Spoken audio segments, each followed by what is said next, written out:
मसलन नाज़रीन किराम, बहुत सी बातें ऐसी हो रही हैं आजकल जिनका ताल्लुक वैसे तो अदालतों से है, लेकिन उसका असर हमारे इंतखाबात पर पड़ रहा है। मिसाल के तौर पर एक बल्ले का फैसला होना था कि ये इंतखाबी निशान हो कि ना हो। फैसला दे दिया इलेक्शन कमीशन ने कि उनके इलेक्शन जो है वो उनके ठीक नहीं है, हम मुतमिन नहीं है कि ये इलेक्शन ठीक हुए हैं, इसलिए हम उन्हें बल्ले का निशान नहीं दे सकते। उनके इस फैसले पर पीटीआई जो फौरन पेशावर कोर्ट पे चली, हाई कोर्ट पे चली गई और वहां से ये फैसला ले लिया। चंद मिनटों में ये फैसला आ गया। मैं ये लफ्ज चंद मिनटों में 22 मालूम होंगे, लेकिन हकीकत यही है कि बहुत जल्दी में ये फैसला आ गया, जिसे हम कहते हैं कि उजलत में, वो भी उजलत से भी ज्यादा जल्दी में फैसला आ गया कि बल्ले का निशान फिलहाल इनका रहेगा जब तक पूरा मुकदमा नहीं सुना जाता। इसका एक पूरा मुल्क पे एक असर पड़ा और वो बहुत खुश हुए। ज़ाहिर है कि तहरीक इंसाफ वाले उन्हें खुश होना चाहिए था। 2 दिन से यही प्रोपेगेंडा चल रहा है कि वो उनके लोगों को रोका जा रहा है। शाह महमूद कुरैशी की भी खबर आई कि वो जेल से रहा किए गए और दोबारा पकड़ लिए गए। ऐसे लगता कि अदालतों और इंतजामिया के दरमियान आंख मचोली खेली जा रही है। लेकिन अब उस सियासी जमातें भी शामिल हो गई हैं। इसमें सबसे अहम बात यह है कि इस फैसले पर, पेशावर के फैसले पर, शहबाज शरीफ साहब ने प्रेस कॉन्फ्रेंस में जिक्र किया कि एक सूबे की अदालत पूरे मुल्क का फैसला कैसे कर सकती है एक अदालत। और जब उन्हें मालूम था, रिश्तेदारी का मालूम था जज साहब को, तो वो उन्हें इस बेंच पे बैठना नहीं चाहिए, तो फैसला देना नहीं चाहिए। अदालतों पर भी शक होने लगा है। कुछ फैसले आ रहे हैं जिसमें कहा जा रहा है कि वो फिर लाडला बनता जा रहा है। अगर ऐसी सूरत दिखाई देती है, लगता यही है इससे अदालतें तुली हुई है, इलेक्शन वक्त पे करवाना है, हर सूरत करवाना है और किसी को शिकायत का मौका नहीं देना। शिकायत का मौका नहीं देने का मतलब यह है कि अगर किसी को कानूनी तौर पर, असूली तौर पर दुरुस्त शिकायत की है तो उसको नजरअंदाज करके ये कहना है कि भाई इलेक्शन कराओ। जैसे कि सुप्रीम कोर्ट के जस्टिस अतरम अल्लाह जो कि बहुत मशहूर हैं अपने बड़े बेबाक और बेलाक किस्म के फैसलों के हवाले से, उन्होंने भी ये कहा कि भाई जबकि इंतखाब सर पे आ रहा है तो ऐसे में साइफर केस का मुकदमा, उसके बारे में उन्होंने जो उसको करते हुए कि इंतखाबात में रोकने के मुतरातब होगा, इसी पर इनकी बेल हो जानी चाहिए। ये दलील ऐसी है जो पहले शायद इससे पहले ना दी गई हो। मैं नहीं कहता कानून के जबान में इसे क्या कहेंगे, लेकिन लगता है अदालतें एक नुक्ता नजर रख रही हैं, उसके साथ चल रही हैं। और दूसरी तरफ ये तासुर पैदा होता जा रहा है कि अगर यही सूरत हाल हुई तो इलेक्शन के नतायज हो सकता है कि एक ग्रुप के लिए फायदेमंद हो, यानी तहरीक इंसाफ के लिए, और दूसरे ग्रुप जो है वो इसको अपने लिए मुश्किल समझे। इलेक्शन के इनकाद के बारे में भी शकूक व शुबहात इससे पैदा होना शुरू हो गए। क्या नक्शा है, कानूनी पोजीशन क्या है, मैं तो इस वक्त उसी पर बात करूंगा। बाकी बातों पर अगर ज़ैली तौर पर कुछ जिक्र आ गया तो भी कर लेंगे। हमारे साथ अरफान कादर साहब मौजूद हैं, हमारे बहुत मुमताज कानूनदान है। कोई बताने के लिए कि ये ओहदा उनके पास रहा है, वो ओहदा रहा है, अटॉर्नी जनरल है, वो रहे, कोई जरूरत नहीं है जी। और उनके साथ हमारे साथ मौजूद है जहांगीर जदून साहब, और वो भी ज़ाहिर है कि बहुत हमारे वेल नोन ज्यूरिस्ट हैं। और ताज मलिक साहब, हमारे मुमताज साहब, वो मौजूद हैं। और स्टूडियो में हमारे साथ सलमान आबद साहब बैठे हुए हैं। अरफान कादर साहब, मैं आपसे शुरू करता हूँ। ये पेशावर कोर्ट का जो फैसला आया है और उससे पहले साइफर केस के बारे को जो खत्म किया है सुप्रीम कोर्ट ने, ये क्या इससे जो फजा बनी है वो तो हम बाद में डिस्कस करेंगे। आप उसकी कानूनी हैसियत क्या समझते हैं, कैसा लगता है आपको ये? देखें, जब से ये मौजूदा इलेक्शन कमीशन जो है ये कॉन्स्टिट्यूट हुआ है, मैं ये देख रहा हूँ कि मामलात जो हैं, जो भी ये फैसले करते हैं वो सुप्रीम कोर्ट में चले जाते हैं और फिर जो मामलात इनके करने के हैं वो सुप्रीम कोर्ट करता है। अभी बहुत दूर ना जाएं, अभी रिसेंटली अगर आप देखें, रिसेंट पास्ट में तो इलेक्शन की तारीख जो है उस पे भी बहुत ज्यादा कंफ्यूजन मचा। और गो के मेरी हमेशा से ये राय रही थी कि ये इन मामलात में इलेक्शन कमीशन का दायरा इख्तियार है, तारीख उन्होंने देनी है। लेकिन सुप्रीम कोर्ट ने कह दिया कि नहीं, तारीख जो है वो तो कभी का सदर देंगे, कभी का गवर्नर देंगे, कभी उन्होंने खुद दे दी। तो ये जो एक क्योस हुआ है इस तरह के मामलात का अदालतों में, क्योंकि अदालतों में बहुत सारी नज़ीरें और आपस में उनका टकराव है और वो कंफ्यूजन फैला हुआ है। और इलेक्शन कमीशन जो कुछ भी इकदाम करती है वो चैलेंज होता है। हालांकि इन मामलात में इलेक्शन कमीशन खुद मुख्तार है और किसका यानी बल्ले का निशान किसको मिलना है, इलेक्शन सिंबल कैसे दिए जाने हैं, इलेक्शन का टाइम क्या है, इलेक्शन होने किस वक्त है, इलेक्शन कराने किसने है, ये सब कुछ अदालतों ने नहीं कराना है, ये सब इलेक्शन कमीशन ने कराना है। लेकिन अब इस मुल्क में साल से ये एक फिजा कायम हो चुकी है जो कि अब और ज्यादा खराब हो गई है, उसमें फिजाई आलूदगी बढ़ गई है। और मैं देख रहा हूँ कि ये जो इंटरफियरेंस है अदालतों की तरफ से वो और बढ़ रही है। अब इसमें कसूर इलेक्शन कमीशन का है या अदालतों का है? मैं समझता हूँ कि दोनों को ये बावर कराना चाहिए एक दूसरे को कि हमारा दायरा इख्तियार बिल्कुल अलग है, लेकिन ऐसा संभव नहीं हो रहा। इलेक्शन कमीशन तो अदालतों का दायरा इख्तियार मान रही है, लेकिन अदालतें जो है वो इलेक्शन कमीशन के दायरा इख्तियार जो है उसको बिल्कुल मलूज़ खातिर नहीं रख रहे। मैं जदून साहब आपकी तरफ बाद में आता हूँ, पहले मैं ताहिर मलिक साहब आपसे पूछता हूँ कि आप कानूनी राय एक तो सामने आई ना जी, इसलिए मैंने जदून साहब की राय को जरा पेंडिंग किया है, आपको और सलमान आबद साहब को सुन लो, आप क्या कहते हैं इस सूरत-ए-हाल पर जो पैदा हो गई है? यानी ऐसी सूरत-ए-हाल पैदा हुई है कि मैं कल से कई महफिलों में सुन रहा हूँ, कभी इंतखाब होंगे भी कि नहीं होंगे इस सूरत-ए-हाल में? अगर इतनी कन्फ्यूजन पैदा हो गई तो इलेक्शन कमीशन क्या आज़ादाना तौर पर इंतखाबात करा सकेगा? अगर नहीं करा पाएगा तो इन इंतखाबात का कोई फैसला होगा कि नहीं होगा? और कुछ लोग इसे उलट सोच रखते हैं, वो समझते हैं कि अगर ये फैसले नहीं होंगे तो इंतखाबात के नताइज को कोई तस्लीम नहीं करेगा। क्या कहते हैं आप इस मामले में? जी, मेरे ख्याल में जो असल क्राइसिस है वो कॉमन मैन के लिए तो मेरा ख्याल है पाकिस्तान सारे को अगर किसी ने समझना कि पाकिस्तान की सियासत क्या है तो हम सबको LLB एक मस्ट कर देना चाहिए। हुकूमत को चाहिए कि एक क्रश प्रोग्राम करे, एक साल में सबको MBBS कराए, सॉरी LLB कराए, ताकि हमें समझ आए हो क्या रहा है। ट्रेजिडी ये है कि दुनिया में सियासतदान करते हैं, वोट के जरिए करते हैं, रिजेक्शन से करते हैं, जीत के करते हैं, हार के चलते हैं। हमारे यहाँ ट्रेजिडी ये होगी कि सारी सियासत चली गई अदालत में, तो जब आप अदालत में चले जाएंगे तो फिर इस तरह ही होगा, कन्फ्यूजन ही कन्फ्यूजन है। मतलब हमारे यहाँ जो बेसिक क्राइसिस है वो इदारों का क्राइसिस है। मतलब अगर आप पहले मुझे दुनिया की पहले दुनिया देख ले, कहाँ है ये निगरान हुकूमत? इस तरह की कोई चीज़ दुनिया में है ही नहीं है। पहले निगरान हुकूमत का हमारा एक मसला है, वो हमने एक अजीब इजाफी रखी है। फिर उसके साथ हमें पता है, सबको पता है कि इलेक्शन कमीशन एक आईनी इदारा है, एक इंडिपेंडेंट इदारा है। कहाँ का ये इंडिपेंडेंट इदारा है? हर रोज उसके खिलाफ एप्लीकेशन चली जाती है।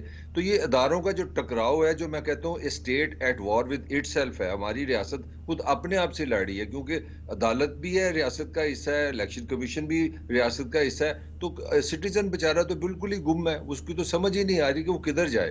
तो मेरा ख्याल है कि आपने पाकिस्तान के जिनको वोट का हक देना है उसके साथ एक मस कर दे कि आप इरफान साहब से तरबियत लें, अपना MPhil करें, LLB करें, पहले पाकिस्तान के कानून को समझे फिर वोट डालें। मुझे तो इट्स ऑल कन्फ्यूजन, शदीद कन्फ्यूजन लग रहा है, मुझे कोई समझ नहीं आ रही। जी जनाब, मैं सलमान आबद साहब से पूछता हूँ। सलमान आबद साहब, आप क्या कहते हैं? राय तो ये पैदा हो गई है, कन्फ्यूजन दोबारा क्रिएट हो गई है, जो इलेक्शन के बारे में एक क्लैरिटी आ गई थी उसमें एक फिर कन्फ्यूजन पैदा होना शुरू हो गई है, क्या कहेंगे आप? जी मीर साहब, इसमें कोई शुबा नहीं है, कन्फ्यूजन पैदा हुई है या कन्फ्यूजन पैदा की गई है, दोनों बातें हो सकती हैं, ताकि यहाँ पर क्राइसिस जो है उसको बहुत आगे लेके जाया जाए और ये परफॉर्म किया जाए, ये साबित किया जाए कि हालात बहुत बिगाड़ का शिकार हो चुके हैं और उसमें इलेक्शन होने भी हैं या नहीं होने हैं, उसके अंदर हम बहस लेके चले गए। अब इरफान कादिर साहब ने एक बुनियादी बात उठाई है कि भाई जब सारे मामलात अदालतों में जाएंगे, और जैसे अभी ताहिर मलिक भी कह रहे हैं और यकीनन जहांगीर जदून भी साहब ये भी राय रखते होंगे, तो फिर उसके अंदर से चीज़ें एक टकराव का माहौल पैदा करती हैं। लेकिन ये अदालतों में जा क्यों रही है मीर साहब? ये इसलिए जा रही है कि हमारी सियासी हुकूमतें हों, हमारे सियासी इदारे हों, हमारे रियासत के इंतज़ामी नोयत के इदारे हों, जब वो अपना काम नहीं करेंगे और वो अपने काम से हटकर कुछ ऐसी चीज़ें करने की कोशिश करेंगे जो कानूनी महाज पर चैलेंज हो सकती हैं, तो फिर यकीनी तौर पर यह गुंजाइश तो मौजूद है ना कि लोग फैसलों के खिलाफ जो है वो अदालतों की तरफ जाएं। अब मसला यह है कि अदालतों को भी अपने एक दायरा कार में रहते हुए काम करना चाहिए और सियासी इदारों को भी और इंतजामी इदारों को भी। अब मसलन इंट्रा पार्टी इलेक्शन का जो मामला था, जो बहुत पहले रिजॉल्व होना चाहिए था, आपने इलेक्शन शेड्यूल से आने से चंद दिन पहले जब उनको बल्ले का निशान से महरूम किया, तो इसका मतलब यह है कि आप एक सियासी जमात को बतौर जमात इंतखाबात से बाहर निकाल रहे हैं ना। अब इसका मतलब है PTI तो फिर इंतखाबात में बतौर जमात हिस्सा नहीं ले सकती, तो उससे कन्फ्यूजन ही पैदा होनी थी ना, और उससे एक एम्बिग्विटी क्रिएट होनी थी। इसलिए मामलात जो है वो कोर्ट के अंदर गए, कोर्ट ने एक फैसला किया, किसी को अच्छा लग रहा है, किसी को बुरा लग रहा है, और हमारे यहाँ भाई तो हमारे कर दिया उन्होंने जी, वो कहते हैं, शहबाज शरीफ कहते हैं कि फैसला झटपट कर दिया और ये एक रिश्तेदारी भी है। वो देखिए ना, Confirm शहबाज शरीफ साहब तो अच्छा रिकॉर्ड रखते हैं माशाल्लाह। एक जमाने में लाहौर हाई कोर्ट से बहुत फैसले लिया करते थे वो, आपको पता ही है मीर साहब। मसला ये है, वो एक ही फैसला नहीं मसला नहीं, मसला क्या है, नहीं मसला ये है, मैं आपको नहीं मीर साहब जनरल मुखालफ पार्टी के बन गए। अच्छा, अब अगर ये फैसला जो है इंतखाबी निशान का सुप्रीम कोर्ट में जाता है और सुप्रीम कोर्ट भी अगर बल्ले के इंतखाबी निशान को इंटरटेन करता है और उनके हक में फैसला करता है, तो इसका मतलब हुआ कि कल शहबाज शरीफ ये कहेंगे कि सुप्रीम कोर्ट ने भी साजिश की है और इलेक्शन कमीशन के खिलाफ साजिश की है। यानी हमारा मसला क्या है, फैसले हमारे हक में आए तो बहुत अच्छे होते हैं अदालतें, हमारे खिलाफ आ जाएं तो फिर हम अदालतों के खिलाफ खड़े हो जाते हैं। उसमें से सूबाई कार्ड भी खेलने की कोशिश करते हैं कि जनाब खैबर पख्तूनख्वा की जो अदालत है वो कैसे फैसला कर सकती है। माजी के अंदर हमारे यहाँ सिंध हाई कोर्ट के फैसले, लाहौर हाई कोर्ट के फैसले मौजूद होंगे जिसका एक नेशनल इंपैक्ट होता है। इसलिए मैं ये कह रहा हूँ, ये मामला तो जाएगा सुप्रीम कोर्ट में हर सूरत में। जब ये बेंच बनेगा, 3 रुकनी बेंच भी बनेगा, अपना डिवीजनल बेंच, उसके बाद भी फैसला चैलेंज होगा और ये जाना सुप्रीम कोर्ट में ही है। हतमी फैसला सुप्रीम कोर्ट ने करना है और जो भी फैसला करेगा हमें उसको मानना पड़ेगा। हमारे पास चॉइस क्या है? बिल्कुल ठीक कह रहे हैं, लेकिन मैं वो बाद में सवाल पूछूंगा आपको दूसरे सेगमेंट में कि इस तरह इलेक्शन होते दिखाई देते हैं आपको इस फजा के साथ। मैं कोई नाजुक बातें नहीं पूछना चाहता, ना टीवी पे करने वाली हैं, लेकिन जो सूरत-ए-हाल पैदा हो गई है ये तो बड़ी एक अजीबोगरीब सूरत-ए-हाल। जदून साहब, आप इस मसले पर क्या कहते हैं? मैंने पहले जरा बात आपकी कंप्लीट नहीं, सवाल नहीं सुना है, लेकिन जो इन्होंने बातें की हैं बड़ी फैक्चुअल हैं और बड़ी करेक्ट बातें की हैं इन्होंने। तो ये बिल्कुल यही बात है कि जब आप प्रोसीजर लैप्सेस करते हैं या आप किसी ऐसी इंटेंशन के साथ किसी चीज़ को डिले करते हैं तो उसका इम्पैक्ट पड़ता है, और फिर वो उस इम्पैक्ट में डेफिनेटली जो बंदा एग्रीव होता है उससे कोर्ट में ही जाना होता है। वो किधर जाए, कोई कराची से पार दुबई तो नहीं जा सकता या इंडिया में तो नहीं जा सकता, पाकिस्तान की अदालतों के पास जिसको जाना है। अगर आप नीचे वाली जो प्रोसीजर जो एडमिनिस्ट्रेटिव जो इम्प्रोप्राइटी है वो न करें तो फिर अदालत का काम नहीं बनता इंटरफेयर के।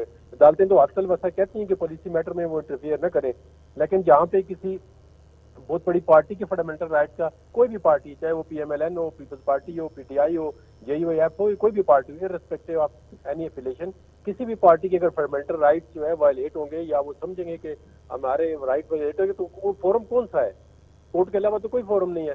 तो कोर्टें, मैं तो अपनी तरफ ये समझता हूँ कि जितनी भी पोलिटिकल पार्टीज हैं इनको थोड़ा मेच्योरिटी का सबूत दें और कोर्टों के फैसलों को इस तरह न करें। देखे ना, मियां गुल हसन जो है ये उसी DBP का मेंबर थे जिन्होंने अभी नवाज शरीफ को इक्वटल दिया है, वो हमारे हक में PMLN के हक में फैसले दिए। तो आज अगर वो PTI के हक में कोई फैसला देते हैं तो सोशल मीडिया पे एक तूफान मच जाता है। इस तरह कुछ जज जो है पेशावर हाई कोर्ट का फैसला दिया था, तूफान मच जाता है।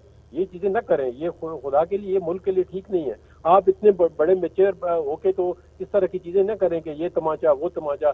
जजों को, कोर्टों को इतना बाइफरकेट कर दिया गया है, इतना उसके अंदर तजाद और तकसीम पैदा कर दी है कि जो इंस्टीट्यूशन है उनका चलना अभी जो है इस सूरत हाल में बड़ा मुश्किल हो जाएगा। ये तो फिर हर किस्म का जजों पे हो जाएगा। इंस्टीट्यूशन है, उसको फ्रीली काम नहीं करने दिया जा रहा है। अदालतें तारीख देने में भी उसको रोकती हैं, हर चीज में उसको रोकती हैं, उसको काम नहीं करने दिया जा रहा। जैसे इरफान कादिर साहब भी कह रहे थे कि तारीख देना किसका काम है, ये तक भी अदालतें को फैसला कर रही हैं। इसमें तो इलेक्शन कमीशन बेचारा तो बिल्कुल बैठ हाथ पे हाथ रखे बैठा रहे, जो फैसला आएगा वो मान लिया जाए। कहा जा रहा है, एक राय ये है, आप क्या कहेंगे इस पे? देखिए, अगर एक फोरम पे आपको रिलीफ मिलता है या आपके अगेंस्ट फैसला आता है तो वो आप दूसरे फोरम पे जाते हैं, वो आपका राइट है। वो उसमें देखें ना, अगर election commission shower high court के फैसले के खिलाफ है तो वो उसका राइट है जाए, या जो गरीब पार्टी है जिसने इलेक्शन कमीशन में केस किया है वो आप कोई जाता है सुप्रीम कोर्ट में, उसका राइट बनता है, उसको कोई रोक नहीं सकता। तो सुप्रीम कोर्ट जो फैसला देगी वो फाइनल होगा। वो अगर कहेंगे जी इंटर पार्टी इलेक्शन ठीक थे, या जो टाइम, असल में इनका एक टाइम का इशू है, वो कह रहे हैं जी कि सुप्रीम को अपने इलेक्शन कमीशन ने जो टाइम लिया था 2 महीने, इन्होंने बिल्कुल इलेक्शन के सामने आके फैसला किया है, वो इस पे भी थोड़ा सा एतराज कर रहे हैं। और इस तरह के जो फिर सुप्रीम कोर्ट सारे मामले को देखेगी तो वो बता देंगे जी अब ये पॉलिटिकल पार्टी का निशान रहना चाहिए, नहीं रहना चाहिए। ठीक बात है जी। हम नाज़रीन का एक वक्फा लेते हैं, वक्फे के बाद जो बुनियादी सवाल है, जो सूरत-ए-हाल पैदा हुई है, हम इस गो में चले जा रहे हैं कि इलेक्शन हो रहे हैं, अगर हो रहे हैं तो उसको तस्लीम किया जाएगा कि नहीं तस्लीम किया जाएगा, उसके नताइज क्या होंगे। जो डिवाइड पैदा हो रही है, ये जो अदारों के दरमियान टकराव पैदा हो गया है, ये बड़ा अजीबोगरीब है। और बड़ा इरफान कादर साहब ने बुनियादी सवाल उठाया है, वो ये है कि इलेक्शन कमीशन इस तरह इंडिपेंडेंटली काम ही नहीं कर सकता, तारीख भी वो नहीं दे सकता, कुछ चीज वो नहीं कर सकता। ऐसी सूरत में आप उस इलेक्शन कमीशन से क्या तवक्को करते हैं कि फेयर इलेक्शन कराना उसके बस में रहेगा कि नहीं रहेगा? और ये बात कोई आने वाले दिनों के लिए, पोस्ट इलेक्शन सिनेरियो के लिए कुछ ज्यादा खुशगवार नहीं होगी। वक्फा लेते हैं, वक्फे के बाद हाजिर होते हैं।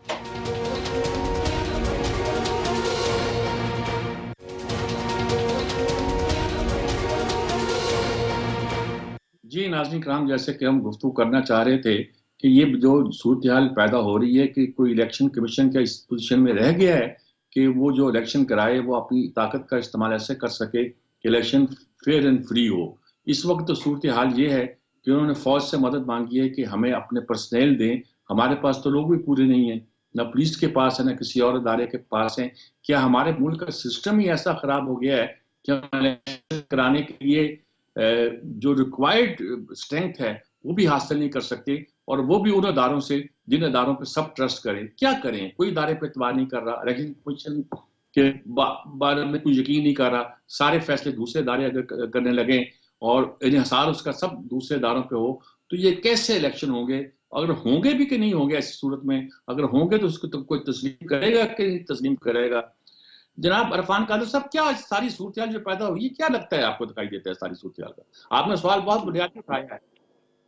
ये आपने बड़ा अच्छा सवाल किया है और ये बड़ा रेलेवेंट सवाल है, क्योंकि आप अगर देखें तो पाकिस्तान में अभी पीछे जितनी भी हुकूमतें आई हैं या जाती रही हैं, उसमें अदालतों का एक बड़ा पिवटल रोल नजर आया है।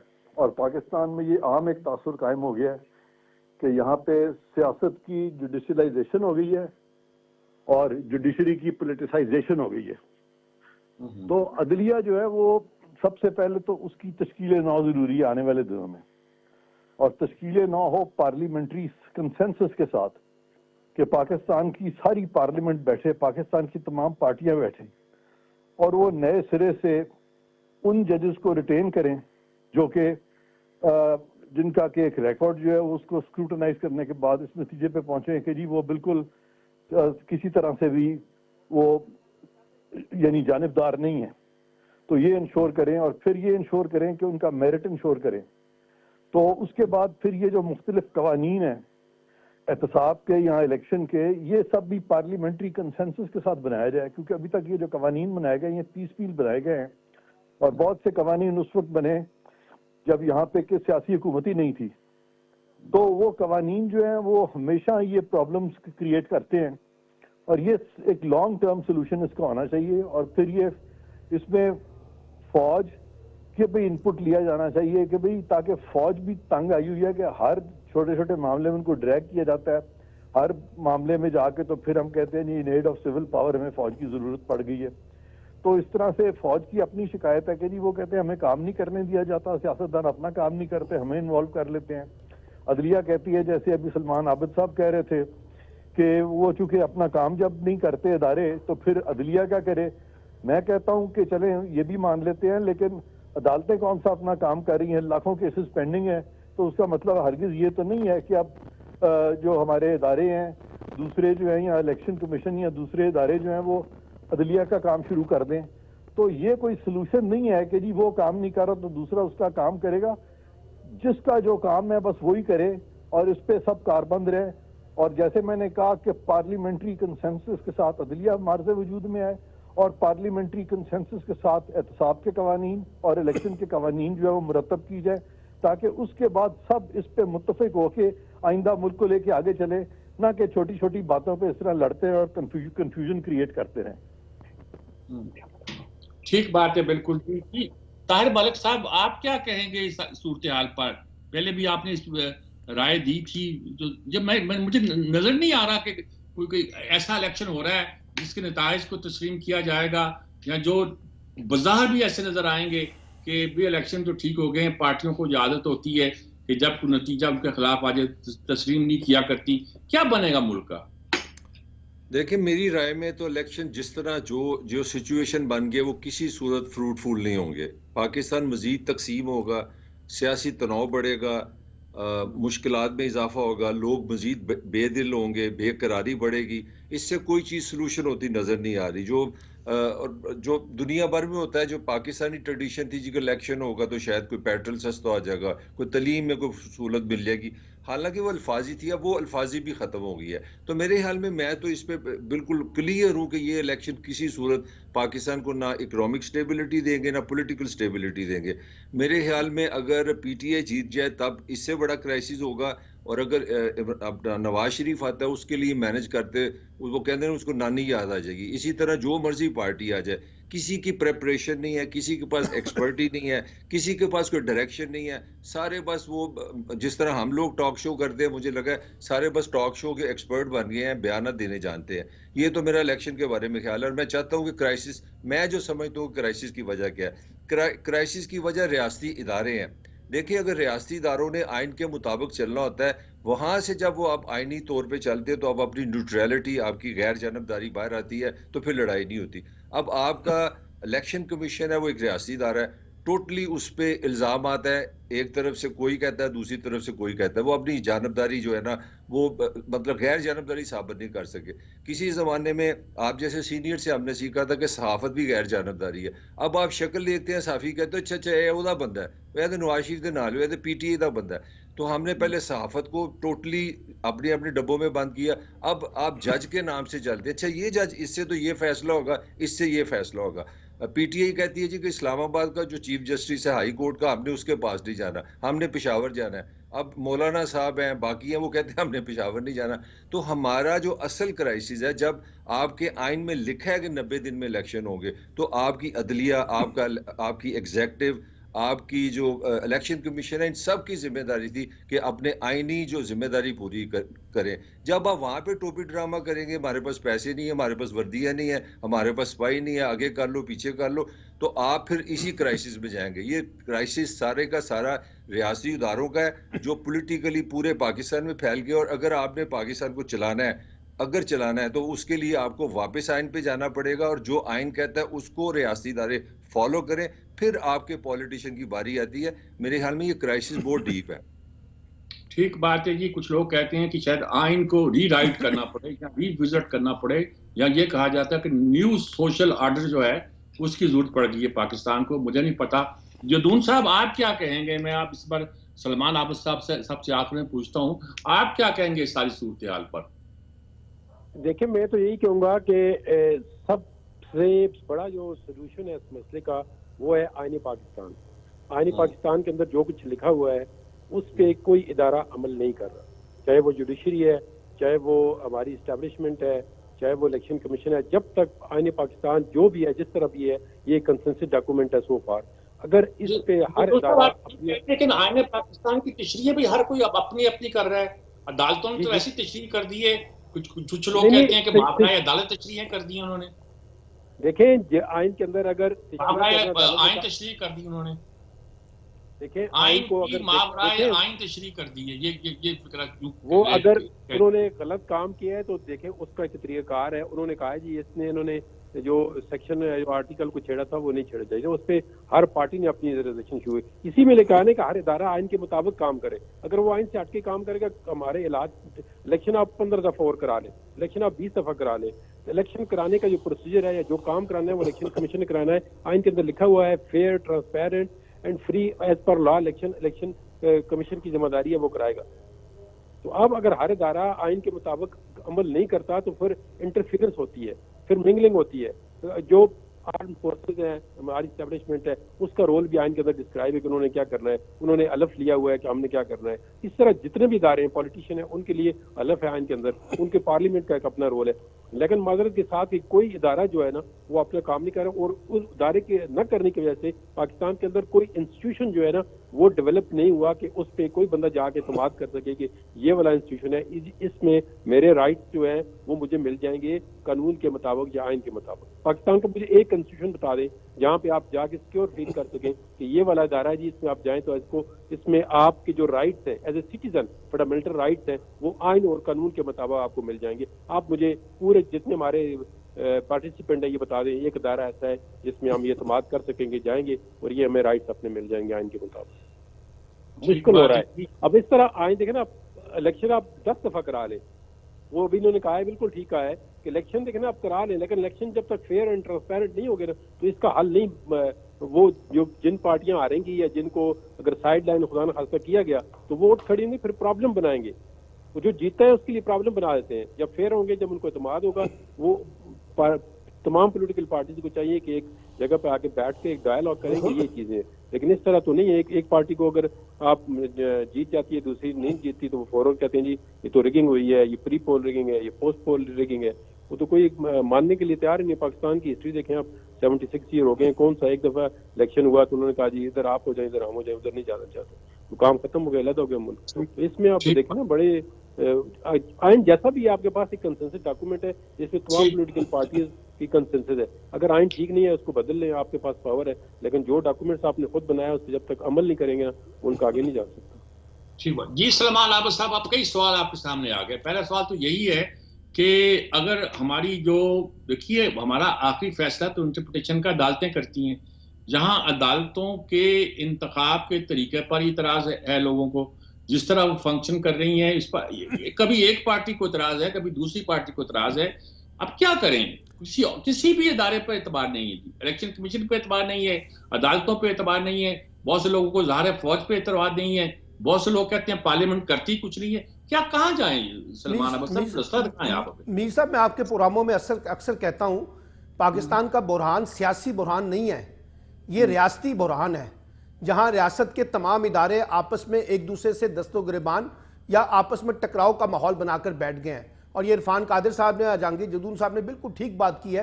हर इदारा दूसरे इदारे के कामों में मुदाखलत करके ना अपनी बालादस्ती को देखना चाहता है। अब मसला यह है कि हमने जो इस वक्त हमें तो कहा गया था कि जमहूरियत में इंतखाबात जो है वो मसाइल के हल की तरफ लेके जाते हैं, रेजोल्यूशन की तरफ लेके जाते हैं। अब यहाँ तो इंतखाबात जो है वो नए बुरहान को पैदा कर रहे हैं। देखिए, ये जो इंतखाब है जो 24 में होना है, ये अपने इंतखाबात से पहले ही काफ़ी हद तक मुतनाज़ा हो गया है। और जिस किस्म का माहौल बन गया, जो इलेक्शन कमीशन भी आ गई, जुडिशरी भी आ गई, सियासी जमातों का भी टकराव आ गया, मीडिया भी आ गया, सारे लोग लगता ही है कि एक दूसरे के साथ दस्तों गिरेबान हो गए हैं। तो इन इंतखाबात के नताइज को कौन मानेगा? अच्छा, अब सवाल ये है, जो इरफान कादिर साहब ने भी बात की, अभी जहांगीर जदून साहब ने भी, ताहिर मलिक भी कह रहे हैं कि हम सबको बैठ के आइन के ऊपर बुनियाद बनाकर आगे बढ़ना होगा। अच्छा, इनको रोका किसने है? किसने रोका है कि आप आइन को बुनियाद ना बनाएं? असल में हर ग्रुप के अपने अपने इंटरेस्ट हैं और उनके नजदीक कॉन्स्टिट्यूशन इंपॉर्टेंट नहीं है। मसलन अभी इरफान कादिर साहब ने कहा कि पार्लियामेंट्री इत्तफाकी राय होना चाहिए। अभी आपने खुद बता दिया कि पार्लियामेंट तो यहां फंक्शनिंग में नहीं आती। मीर साहब, वो तो पार्लियामेंट जिस तरह से काम करती है आपको भी पता है, मुझे भी पता है। जुडिशरी का भी हाल हमने देख लिया, ब्यूरोक्रेसी का हाल भी देख लिया। इलेक्शन कमीशन का के रिकॉर्ड के अंदर पाकिस्तान की तारीख में कोई इलेक्शन नहीं है जो ट्रांसपेरेंट इलेक्शन हो, जिसपे सबका इत्तेफाक हो ये इलेक्शन ट्रांसपेरेंट था। हर इलेक्शन को मुतनाज़ा बनाया गया है। वजह यह है, ना हमने इदारों की खुद मुख्तारी को देखा, ना हमने इदारों की शफाफियत को देखा, ना हमने उसके अंदर सियासी मुदाखलतें ख़त्म की, चाहे वो इस्टेब्लिशमेंट की हैं, चाहे वो सियासी मामलात के हैं। तो मेरा मतलब यह है कि अगर आपने कोई वे फॉरवर्ड बनाना है तो जिस किस्म के इलेक्शन करवा कर हम रास्ता तलाश करते हैं ना, वो रास्ता नहीं देते, बल्कि रास्ते को और ज़्यादा ख़राब कर देते हैं। आप जो कहा जा रहा है, इसको जब तक आप सब लोग बैठेंगे नहीं, अब बैठने के लिए सियासी दुश्मनी आ गई है ना। पहले इमरान खान नहीं मानते थे बाकियों के साथ बैठने के लिए, वो कहते थे मैं तो किसी के साथ नहीं बैठूंगा। अब की जो सियासी जमातें हैं वो किसी और के साथ नहीं बैठना चाहती हैं। तो ये जो एक माहौल हमने बना दिया है कि सियासी इख्तलाफात जो हैं वो सियासी दुश्मनी का रंग इख्तियार कर गए हैं, वहां कैसे इत्तफाक़ राय पैदा होगा? ये भी जो जदून साहब ने कहा कि अगर मेरी मर्जी का जज नहीं है तो मैं उसको गालियां निकाल रहा हूं सोशल मीडिया के ऊपर। अभी आपने देखा कि अतर मिनुल्लाह के खिलाफ बहुत कुछ कहा गया। तो मेरा मतलब है कि ये अच्छा प्रोपेगेंडा हो जाता है कि अगर मेरी मर्जी का फैसला नहीं आया तो हम जजों के ऊपर जो है ना टारगेट कर ले, चाहे वो पीटीआई वाले हैं, चाहे वो पीएमएलएन वाले हैं, चाहे कोई और भी है। ये रिवायत जो है, इसका मतलब है कि हम इदारों की बालादस्ती नहीं चाहते, हम इदारों से अपनी मर्जी और अपने मंशा के मुताबिक फैसले चाहते हैं। अगर वो ये फैसले करेंगे तो जिंदाबाद, अगर वो फैसले नहीं करेंगे तो हम कहेंगे कि ये चमक का मसला है, ये लाडलेपन का मसला है, ये बिक गए हैं, ये सियासी वाबस्तगियां आ गई हैं। अब मसलन अब ये उठाया जा रहा है कि जस्टिस गुल औरंगजेब साहब जो है उनकी रिश्तेदारियां हैं। पाकिस्तान के अंदर जितनी भी सियासी जमातें हैं, इनके जो इलेक्शन लड़ते हैं, आप इनमें से बेशतर लोगों के रिश्तेदार जज बने हुए हैं। ये कोई एक पहला केस तो नहीं है। तो मेरा मतलब है, इस तरह से जब पॉलिटिसाइजेशन में जाएंगे इदारों की तो उसका नतीजा यही निकलेगा जो आज पाकिस्तान देख रहा है। ठीक बात है जी।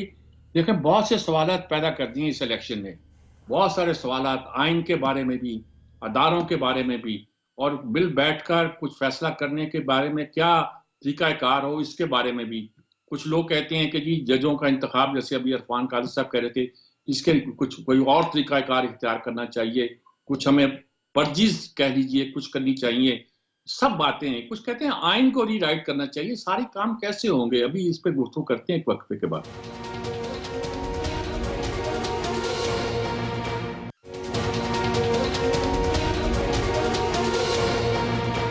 जी नाज़रीन करम, वक्त हमारे पास कम होता जा रहा है लेकिन सवाल ज़्यादा अहम होते जा रहे हैं। इरफान कादिर साहब, ये आप ठीक कह रहे हैं कि अगर हम जजेस के बारे में, बल्कि ये जो मिसाक जमहूरियत बड़ा शोरा अफाक था, उसमें तो ये तय हुआ था कि ये जो आइनी फैसले हैं इसके लिए एक आइनी सुप्रीम कोर्ट अलग से बनाई जाए। ये जो सिविल के फैसले, फौजदारी के फैसले करने वाली अदालतें हैं, इनको अपना काम करने दिए जाए, एक ऐसी अदालत हो जो आइन के बारे में फैसला करे। ये मैं नहीं कहता वो ठीक फैसला है, लेकिन सारे काम हम दावे तो बहुत से करते हैं, कर नहीं पाते। आइन में तब्दीलियों की जरूरत है, वो कैसे करते हैं? कभी कंसेंसस पैदा नहीं होता, बाहर होते हैं सब बातें करते हैं, अंदर जाते हैं तो कोई बोलता नहीं है। ये सारी पार्टियां जो कहती थी कि अदलिया में तब्दीलियां आनी चाहिए, अंदर जाके बोली नहीं है। क्या कैसे होगा ये सारा मामला? ये मेरा ख्याल है आपके इस प्रोग्राम में बड़ी सैर हासिल गुफ्तगू हुई है, और मैं तमाम जो शुरुका आपके प्रोग्राम के सबसे मैं मुत्तफिक हूँ, एग्री करता हूँ। और अब मामला सिर्फ यही है सोल्यूशन का, तो सोल्यूशन की तरफ भी इशारा दिया सब ने। और सोल्यूशन तो यही है कि ये जो सियासी चपकलिशें हैं, ये जो बदला लेने की सियासत है कि जब एक सियासतदान आपसे ज्यादती करता है, जब वो गिर जाता है, तो फिर आप कहते हैं कि चलें अब हमारी बारी है, अब ये मकाफात अमल है, अब इसको भी सजा भुगतनी चाहिए। तो ये जो एक विशेष सर्कल है, ये कभी खत्म ही नहीं होता। इसीलिए जब फतह मक्का हुई थी तो नबी करीम ने अपने जो बड़े से बड़ा दुश्मन है उसको भी माफ किया था।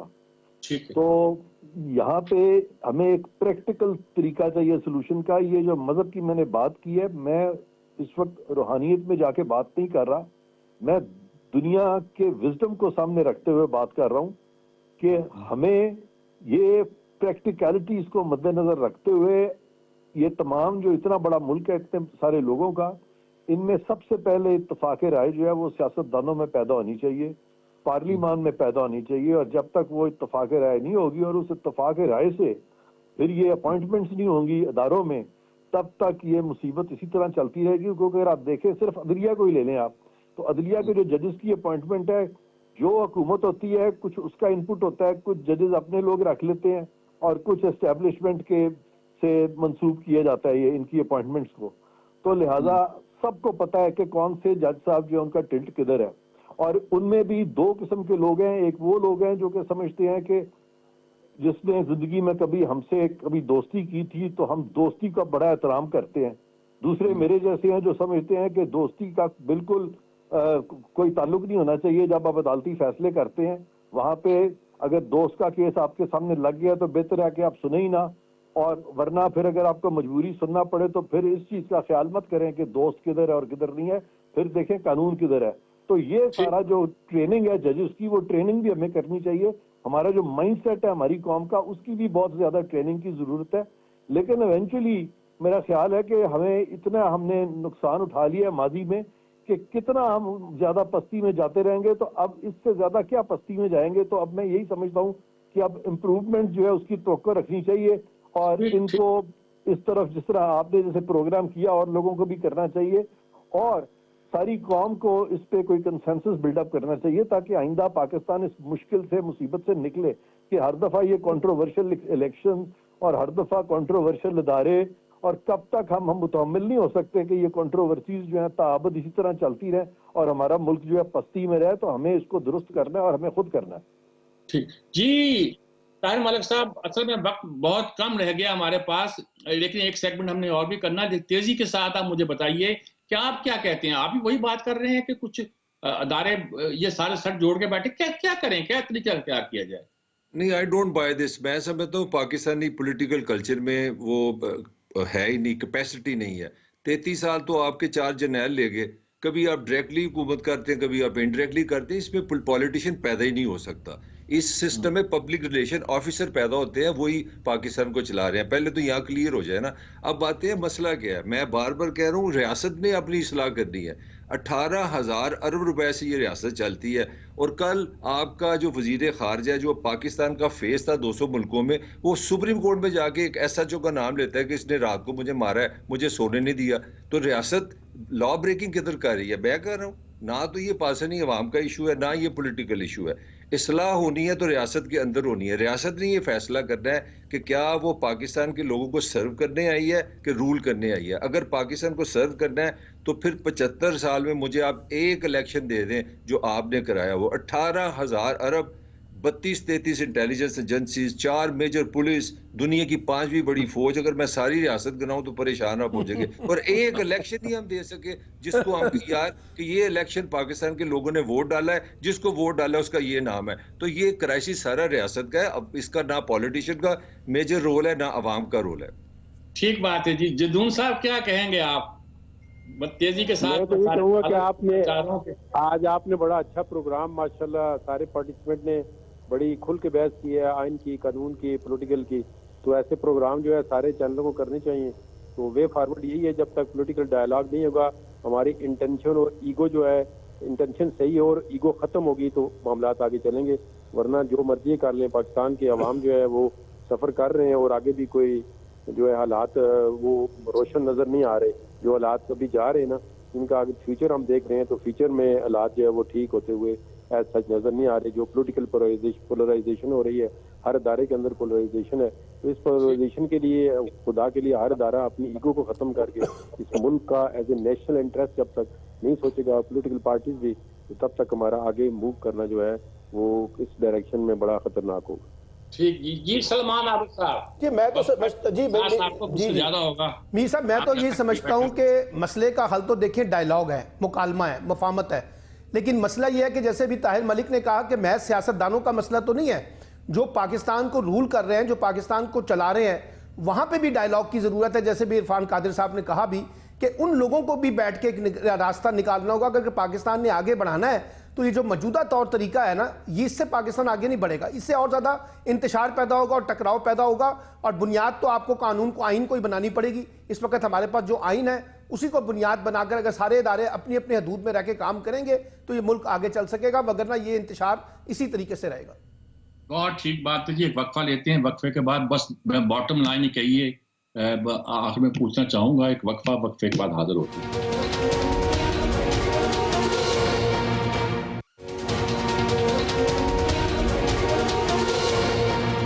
जी, हम बात आखिर में करना चाहते हैं खुलासा। इरफान कादिर साहब, आप पूछना चाहता हूं आपसे, बात हमने बड़ी अच्छी की, सब लोग एक दूसरे की बातों की तारीफ भी कर रहे हैं और दाद भी दे रहे हैं कि हम इश्यूज को उठा रहे हैं। आप खुलासा, वक्त मेरा ख्याल बता रहे हैं कि बहुत ही कम है, क्या कहेंगे? खुलासा क्या करना चाहिए? आपका तो खुलासा यही बनता है अदलिया को हम एक तरह का नहीं, मैं कहता उसको ठीक करें। नहीं, अदलिया का तो मैं समझता हूँ कि सियासत में रोल होना ही नहीं चाहिए। इनका कोई ताल्लुक नहीं है सियासत से। ये तो मैं इस चीज़ के सख्त खिलाफ हूँ कि सियासत को अदलिया रेगुलेट करे और अदलिया खाम खाए इन मामलात में आए। अदलिया का कोई काम ही नहीं है इन मामलात में आने का। लेकिन जहाँ तक ये बात थी कि कसूर किसका, सियासतदानों का या एस्टेब्लिशमेंट का है, तो मिन हैसुल कौम मैं समझता हूँ सबका कसूर है। क्योंकि सियासतदान भी, जब एक सियासतदान जब वो उसकी हुकूमत उलटती है एस्टेब्लिशमेंट के जरिए, तो दूसरे सियासतदान बड़े खुश होते हैं और वो एस्टेब्लिशमेंट के साथ मिल जाते हैं।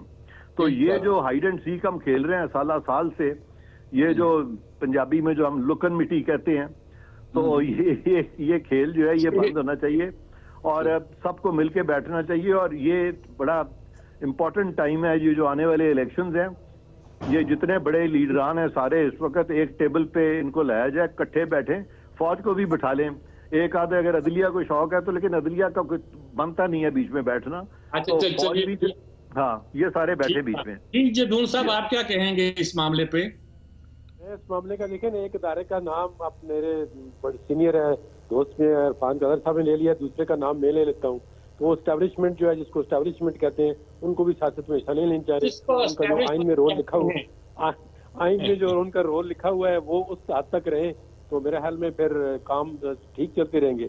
और पॉलिटिकल डायलॉग जो है वो पॉलिटिशियन का जिम्मेदारी है, ना कि जिस तरह एक्स प्राइम मिनिस्टर कह रहे थे कि बजट के लिए मुझे वहां से बंदे लाने पड़ते हैं, पार्लियामेंट को चलाने के लिए वहां से बंदे लाने पड़ते हैं, तो इस तरह निज़ाम जो है ना फिर चलना जो है वो मुश्किल हो जाएगा, और मुश्किल है और मुश्किल आगे भी, और इस तरह लोगों की जो मुश्किलात है वो बढ़ रही हैं, चाहे सियासतदानों की बढ़े लेकिन लोगों की मुश्किलात जो बढ़ रही है। के साथ आप भी अपनी राय दे दीजिएगा। अगर मेरा ख्याल है जी कि जो मॉडर्न जदीद मुझे समझ आई है, जदीद रियासत का तस्वर है to serve, to help the people. तो पाकिस्तान की रियासत में अगर 2024 में जाना है तो लोगों को राइट टू वोट दे दे और साफ सुथरा इलेक्शन दे दे, लोग जाने, उनकी लीडरशिप जाने।